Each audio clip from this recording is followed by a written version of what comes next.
Hello friends, Hindi के इस session में आप सभी का स्वागत है। आप लोगों का कल एग्ज़ाम है, उससे पहले हम लोग 50 क्वेश्चन का सुपर फास्ट रिवीजन करेंगे, जो कि एग्ज़ाम की दृष्टि से बहुत ही महत्वपूर्ण है। संपूर्ण टॉपिक से कवर किया हुआ है क्वेश्चन। तो आइए सेशन को स्टार्ट करते हैं। हिंदी साहित्य का इतिहास लिखने वाले प्रथम लेखक का नाम। तो हिंदी साहित्य का इतिहास लिखने वाले प्रथम लेखक गारसा दत्तासी हैं। बहुत ही इंपॉर्टेंट है दोस्त, आप लोग याद रखिएगा। आगे बढ़ते हैं।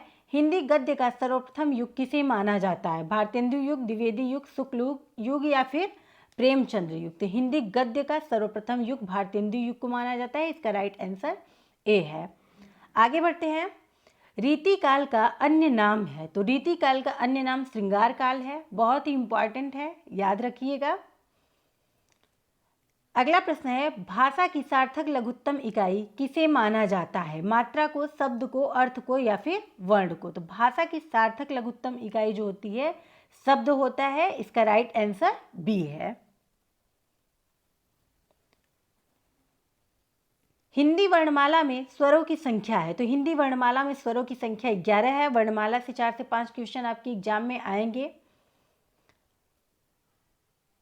आगे बढ़ते हैं। स्वर ए और ए का उच्चारण स्थान कौन सा है? कंठ तालव्य, दंतोष्ठ, ओष्ठ या फिर कंठोष्ठ? तो कंठ तालव्य जो है वो ए और ए का उच्चारण है, याद रखिएगा। क्वेश्चन नंबर 7 है, हिंदी वर्णमाला में ऊष्म व्यंजन कौन से हैं? ऑप्शन है छत्र, ज्ञस्त्र, स स सह, च छ ज झ, य र ल व। तो आपको बताना है कि ऊष्म वर्ण कौन सा है। तो इसका राइट आंसर बी है। स स स और ह जो है ऊष्म वर्ण है। य र ल व ये अंतस्थ व्यंजन है, इंपॉर्टेंट है, इसे भी आप लोग याद रखिएगा। छत्र, ज्ञ और स्र जो है संयुक्त व्यंजन है, इसको भी आप लोग याद रखिएगा अच्छे से। आगे बढ़ते हैं हम लोग। फ का उच्चारण स्थान है। तो फ का उच्चारण स्थान क्या है दोस्त? तो ओष्ठ होता है, ठीक। इसका राइट आंसर बी है। आगे बढ़ते हैं हम लोग। उपसर्ग वह शब्दांश है जो शब्द में कहाँ जुड़ते हैं? आप लोगों को आंसर देना है, तो फटाफट आप लोग आंसर दीजिए। जो किसी शब्द के आगे जुड़ता है, ठीक। तो इसका राइट आंसर बी है। आगे बढ़ते हैं हम लोग। परा उपसर्ग का अर्थ है बाहर, भीतर, उल्टा या फिर आसपास। तो परा उपसर्ग का अर्थ उल्टा होता है। इसका राइट आंसर सी है। अगला प्रश्न है, राज्यपाल में कौन सी संज्ञा है? जातिवाचक, भाववाचक, समूहवाचक या फिर व्यक्तिवाचक? तो राज्यपाल में जातिवाचक संज्ञा है। इसका राइट आंसर ए है। जैसे उत्तर प्रदेश का राज्यपाल पूछे कि आनंदीबेन पटेल, तो वो व्यक्तिवाचक संज्ञा के अंतर्गत आएगी, ठीक। अगर राज्यपाल है तो वो जातिवाचक संज्ञा। किसी व्यक्ति का नाम देकर दिया हुआ है कि राज्यपाल, तो वो व्यक्तिवाचक संज्ञा होगी, ठीक। वो व्यक्ति चाहे स्त्री हो या पुरुष हो। अगला प्रश्न है, बुढ़ापा एक प्रकार का अभिशाप है, रेखांकित शब्द की संज्ञा है। समूहवाचक, भाववाचक, व्यक्तिवाचक या फिर जातिवाचक? तो बुढ़ापा जो है भाववाचक संज्ञा है। इसका राइट आंसर बी है। भाववाचक संज्ञा वह संज्ञा होती है जिसे हम महसूस कर सकते हैं लेकिन देख नहीं सकते हैं, ठीक। अगला प्रश्न है, कवि का सही बहुवचन रूप बताइए। तो कवि का सही बहुवचन रूप जो होता है कवि गण होता है। इसका राइट आंसर बी है। बहुत ही इंपॉर्टेंट है, आप लोग कवि वृंद कभी मत लगाइएगा, ठीक। कवि गण होता है, याद रखिएगा। अगला प्रश्न है, नीली साड़ी में कौन सा विशेषण है? गुणवाचक, सार्वनामिक, संख्यावाचक या फिर परिमाणवाचक? तो नीली साड़ी में गुणवाचक विशेषण है। इसका राइट आंसर ए है। अगला प्रश्न है, इशिता गीत गाएगी, यह वाक्य किस काल का सूचक है? काल से भी आपके एग्जाम में 1 या 2 क्वेश्चन आते हैं। तो इशिता गीत गाएगी, तो इसका राइट आंसर जो है सी होगा। गीत गाएगी यह भविष्य काल है, बता रहा है कि इशिता गीत गाएगी, ठीक। अगला प्रश्न है साहित्य से, जो कि बहुत ही इंपॉर्टेंट है। रामधारी सिंह दिनकर की पहली रचना है। तो रामधारी सिंह दिनकर की पहली रचना प्रणभंग है। इसका राइट आंसर ए है। आगे बढ़ते हैं दोस्त। क्वेश्चन है, मैं चाहता हूं कि तुम्हारे साथ खेलूं, यह किस प्रकार का वाक्य है? निषेध वाक्य, संयुक्त वाक्य, सरल वाक्य या फिर मिश्र वाक्य? तो ये मिश्र वाक्य है। इसका राइट आंसर डी है। जहां पर की लगे होते हैं वो मिश्र वाक्य होते हैं, इसको आप लोग याद रखिएगा। आग को पचाने वाली अग्नि क्या है? दावानल, जठराग्नि, बड़वाग्नि या फिर दावाग्नि? आप लोग आंसर दीजिए फटाफट। तो इसका राइट आंसर जो है बी होगा। आग को पचाने वाली अग्नि जो होती है जठराग्नि होती है, बहुत ही इंपॉर्टेंट है, आप लोग याद रखिएगा। दावानल जो होता है वो वन की आग को कहते हैं, ठीक। और बड़वाग्नि जो होता है वो समुद्र के भीतर के आग को कहते हैं, इसको भी आप लोग याद रखिएगा, इंपॉर्टेंट है। अगला प्रश्न है, जो कम खर्च करता हो इस वाक्यांश के लिए एक शब्द, तो उसके लिए मितव्ययी होता है, इसका राइट आंसर बी है। अगला प्रश्न है, गुरु के समीप रहकर शिक्षा ग्रहण करने वाले के लिए शब्द है, तो गुरु के समीप रहकर शिक्षा ग्रहण करने वाले को अंतेवासी बोला जाता है, जो कि बहुत ही इंपॉर्टेंट है। यहाँ पर आप लोगों के 50 क्वेश्चन जो है सभी टॉपिक से यहाँ पर क्वेश्चन है, ऐसा कोई टॉपिक नहीं है जहाँ से छूटा हो, तो यहाँ से आपके एग्जाम में 4 से 5 क्वेश्चन जरूर आएंगे, ठीक। तो इसलिए आप लोग इसे अच्छे से देखिएगा। मल्हार अलापना मुहावरे का उचित अर्थ क्या है? मल्हार अलापना मुहावरे का उचित अर्थ है चैन से जिंदगी काटना। अगला प्रश्न है, गंगा गए गंगादास जमुना गए जमुनादास, इस लोकोक्ति का क्या अर्थ है? तो इस लोकोक्ति का अर्थ होता है कि जो व्यक्ति सामने आए उसकी प्रशंसा करना है, इसका राइट आंसर ए है। आगे बढ़ते हैं, राम और लक्ष्मण दशरथ के पुत्र थे, इस वाक्य में और है संबंध बोधक, समुच्चय बोधक, कारक परसर्ग या फिर इनमें से कोई नहीं। तो ये समुच्चय बोधक है और शब्द जो है ये समुच्चय बोधक है, ठीक।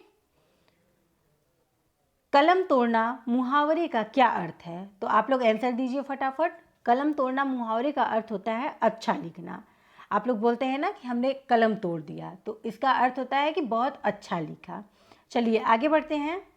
इंद्र का अखाड़ा मुहावरे का सही अर्थ है, तो इंद्र का अखाड़ा मतलब मौज की जगह होना, इसका राइट आंसर डी है। आगे बढ़ते हैं, रसोई घर में कौन सा समास है? द्विगु, अव्ययी भाव, द्वंद्व या फिर तत्पुरुष? तो रसोई घर में तत्पुरुष समास है, इसका राइट आंसर डी है। आगे बढ़ते हैं, किन दो छंदों के योग से कुंडलिया छंद बनता है? बहुत ही इंपॉर्टेंट क्वेश्चन है ये, आप लोग ध्यान रखिएगा। दोहा और रोला के योग से कुंडलिया छंद बनता है। अगला प्रश्न है, तिरंगा में कौन सा समास है? द्विगु है, तत्पुरुष है, द्वंद्व है या फिर अव्ययी भाव? तो तिरंगा में द्विगु समास है, इसका राइट आंसर ए है। जहां पर पहला शब्द संख्यावाची हो वहां पर द्विगु समास होता है, याद रखिएगा। अगला प्रश्न है, व्याकरण की दृष्टि से कौन सा शब्द अशुद्ध है? विभीषण, विरहणी, जगत गुरु या फिर गृहिणी? यहाँ आपको बताना है कि कौन सा शब्द अशुद्ध है। तो विरहणी जो है ये अशुद्ध है, विरहिणी होता है, बाकी सभी जो शब्द हैं शुद्ध है। क्वेश्चन नंबर 30 है, संधि का विलोम है संचय, विभेद, विग्रह या फिर विरत? ये कई बार एग्जाम में आया हुआ क्वेश्चन है। तो संधि का विलोम जो होता है विग्रह होता है। आगे बढ़ते हैं हम लोग, पक्षी का पर्यायवाची है, तो पक्षी का पर्यायवाची विहग होता है, इसका राइट आंसर सी है। अगला प्रश्न है, जीव का पर्याय है, तो जीव का पर्याय जो होता है रसना है, याद रखिएगा आप लोग। गंगा का एक नाम है, बहुत ही इंपॉर्टेंट क्वेश्चन है दोस्त, एग्जाम में बार बार ये क्वेश्चन रिपीट होते हैं, तो इसको आप लोग बहुत अच्छे से पढ़ के जाइएगा क्योंकि इनकी आने की संभावना बहुत ही ज़्यादा होती है। तो विष्णुपदी गंगा का एक नाम है, बहुत ही इंपॉर्टेंट है। आगे बढ़ते हैं हम लोग, कुछ ही शब्द का तद्भव रूप है, तो कुछ ही शब्द का तद्भव रूप जो होता है कोक होता है और कुछ ही शब्द जो है ये तत्सम है, ठीक।